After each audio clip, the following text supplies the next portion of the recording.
Canadian version of "'Twas the Night Before Christmas," originally written by Clement Clark Moore in 1837. 'Twas the night before Christmas, and all through his place Justin Trudeau was dreaming of wearing blackface.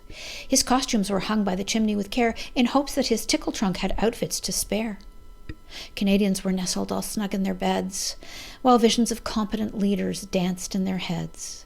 And Catherine in her snowshoes and Christia in business wear had just settled down to signal they care. When on Parliament Hill there arose such a clatter, Liberals sprang from their posts to see what was the matter. Jagmeet Singh to the window flew like a flash, tore open the shutters and threw up the sash. The moon on the breast of the new-fallen snow gave the luster of CBC objects below. When what to his wondering eyes should he see but rebel news reporters in ones, twos, and threes? When the not-so-old commander named Ezra Levant, he knew in a moment that this was his chance.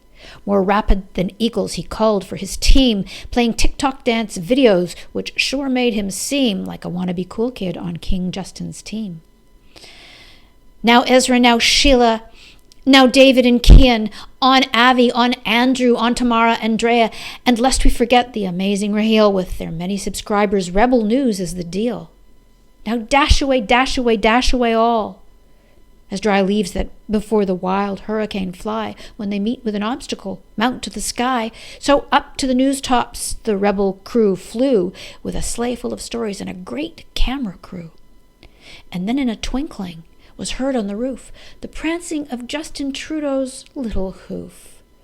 And as this truly incredible group turned around, down the steps of Rideau Hall King Justin came with a bound. He was dressed all in fur from his head to his feet. His clothes were all wrinkled as if roused from his sleep.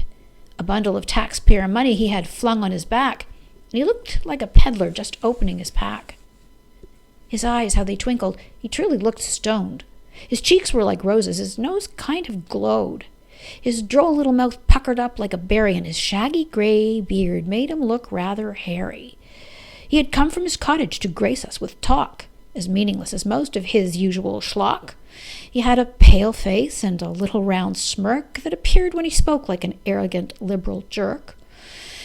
He was chummy and dumb, a right silly old fool, and we laughed when we noticed that Aaron O'Toole, with a wink of his eye and a twist of his head, had snuck up behind him with nothing to dread.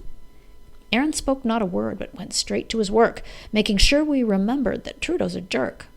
He said, let's not forget scandals left in his wake, from ethics violations to groping and everything fake.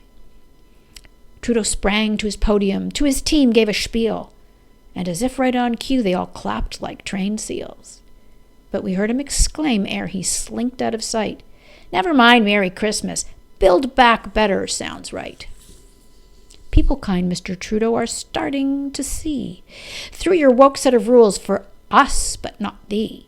And hopefully soon we can show you the door, with the help of the rebel and so many more, so that in years to come we can hope to be free, and to celebrate just how God meant us to be. Merry Christmas to one and all.